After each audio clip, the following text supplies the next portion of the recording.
Assalamualaikum warahmatullahi wabarakatuh. Hari ini kita akan membahas topik yang sangat menarik, yaitu toharoh atau bersuci.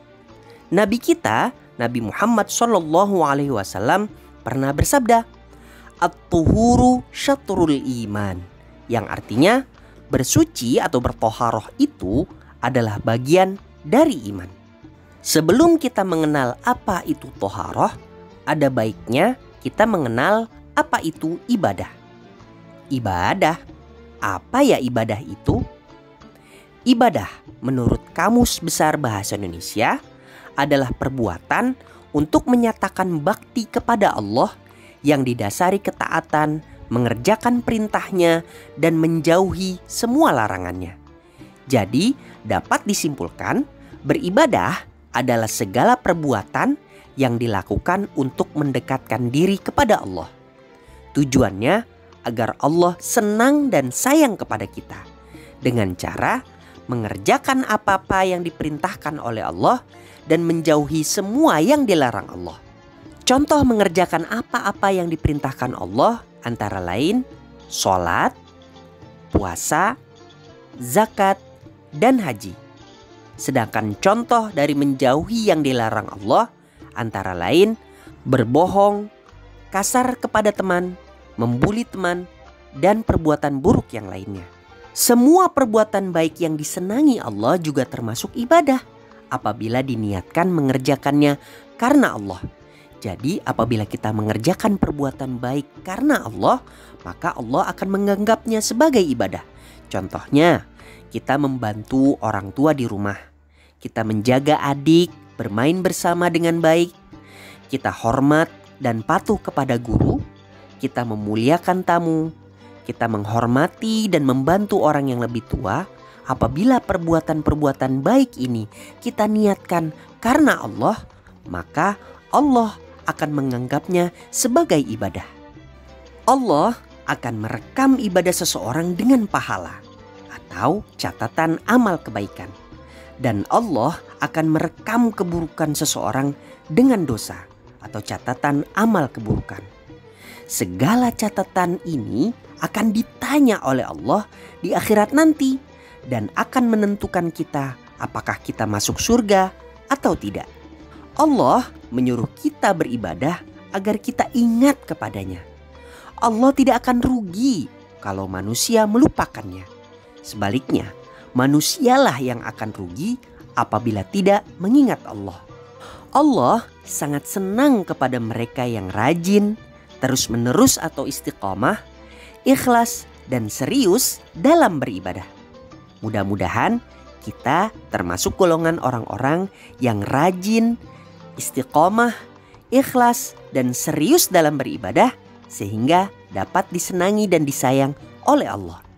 Teman-teman, beribadah kepada Allah ada tata cara dan peraturannya. Maksudnya apa ya? Kita lihat contoh berikut. Sholat, puasa, zakat, haji, berkurban, dan berwudu adalah beberapa contoh daripada ibadah. Dan semua ada tata cara dan peraturannya sendiri yang harus kita taati. Semua tata caranya harus kita ikuti agar ibadah kita diterima oleh Allah. Maksudnya? Untuk dapat memudahkan pemahaman kalian, mari kita simak contoh berikut ini. Apakah bisa menghidupkan handphone yang mati dengan cara digoyang-goyang seperti ini? Jawabannya tentu tidak. Kita tidak dapat menghidupkan handphone yang mati dengan cara menggoyang-goyang. Cara menghidupkan handphone yang dalam keadaan mati adalah dengan cara menekan tombol powernya atau menghidupkannya dengan menekan tombol. Kenapa begitu? Kok bisa ya seperti itu? Jawabannya, karena sang pembuat handphone sudah membuat aturannya tersendiri untuk handphone tersebut. Apabila handphone ingin dihidupkan, cara menghidupkannya dengan cara menekan tombol powernya, bukan dengan cara digoyang-goyang. Dari sini dapat kita ambil pelajaran. Setiap menjalankan sesuatu ada aturannya. Aturannya sudah dibuat oleh pembuatnya. Kita tidak dapat seenaknya sendiri membuat aturan. Kita tidak dapat menjalankan sesuatu di luar aturan yang sudah ada. Begitu pula dengan Allah. Allah adalah pencipta manusia, alam semesta, dan isinya. Allah sudah membuat aturan-aturan kepada kita. Sebagai contoh, kalau kita sholat, maka dimulai dengan takbir dulu, baru bersedekap, kemudian ruku. Tidak bisa kita atur semau kita. Kalau kita sholat misalkan kita atur kita maunya ruku dulu, baru takbir, baru sedekap. Tentu tidak. Allah sudah membuat aturan tersebut. Contoh lainnya ketika sedang berjamaah sholat. Di dalam mengerjakan sholat berjamaah, posisi jamaah perempuan berada di belakang posisi jamaah laki-laki. Loh, kenapa begitu ya? Jawabannya, karena aturannya sudah dibuat oleh Allah. Tidak bisa kita membuat aturan sendiri. Misalkan kita rubah-rubah posisinya. Yang imam ada di belakang, kemudian yang makmum ada di depan contohnya.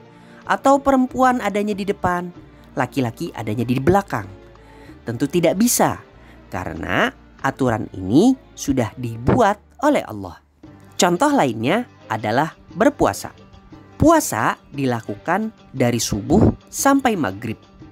Tidak bisa kita berpuasa lebih atau kurang dari waktu yang sudah ditentukan oleh Allah.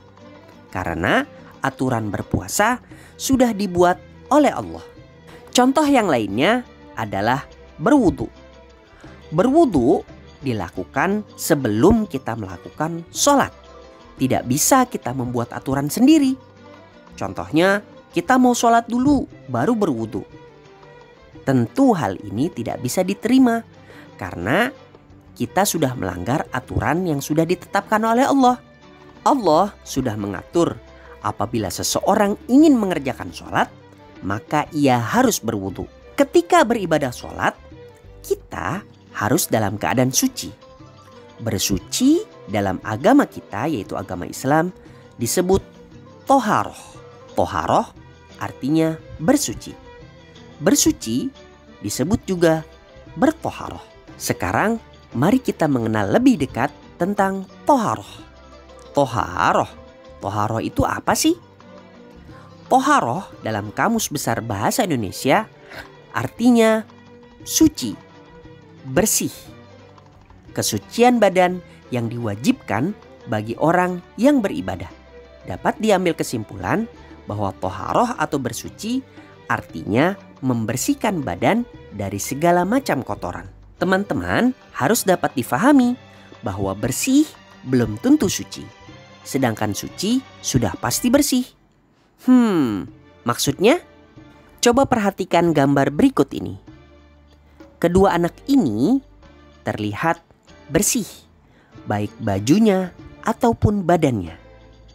Karena mereka sudah bersih, apakah mereka bisa langsung sholat?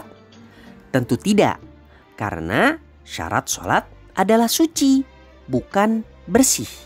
Meskipun badan dan pakaian mereka bersih, tetapi mereka tidak bisa langsung mengerjakan sholat karena keadaan badan mereka belum suci. Lalu, bagaimana cara mensucikan badan mereka? Cara mensucikan badan sebelum sholat yaitu dengan cara berwudu. Apabila anak-anak tersebut sudah bersuci atau berwudu, maka mereka dapat melaksanakan sholat. Sebelum sholat, kita harus bersuci lebih dahulu. Artinya badan, pakaian, dan tempat juga harus bersih dari segala macam kotoran. Membersihkan badan bisa dengan cara mandi, membersihkan pakaian bisa dengan cara mencuci, sedangkan membersihkan tempat dapat dilakukan dengan cara menyapu dan mengepel.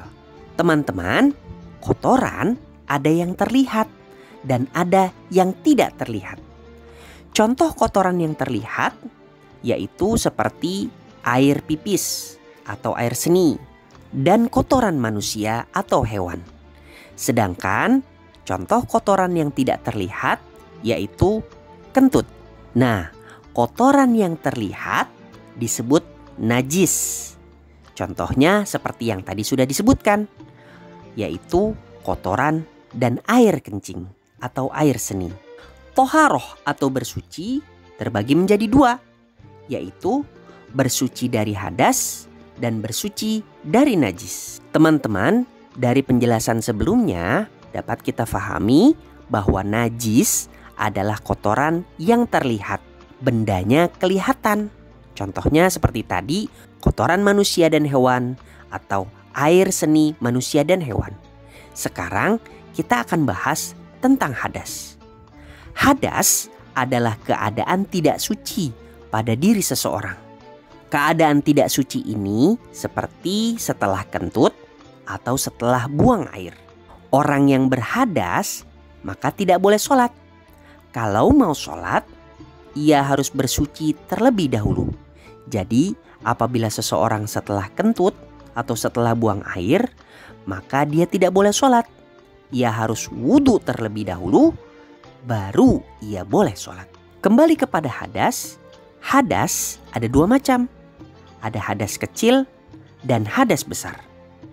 Hadas kecil contohnya setelah kentut, setelah buang air, setelah hilang kesadaran, contohnya setelah tidur atau setelah pingsan. Cara mensucikan hadas kecil dengan berwudu. Jadi apabila seseorang setelah kentut atau setelah buang air, cara agar badannya menjadi suci kembali dengan cara berwudu. Hadas besar. Hadas besar contohnya antara lain sedang haid dan setelah melahirkan atau nifas. Haid adalah darah yang keluar dari kemaluan seorang perempuan yang berasal dari dinding rahim ketika telah menginjak dewasa atau baligh. Lama waktu haid sekitar 6-7 hari. Sedangkan nifas adalah darah yang keluar dari kemaluan seorang perempuan karena melahirkan bayi. Lama waktu nifas selesai ketika darah berhenti keluar atau maksimal 40 hari setelah melahirkan.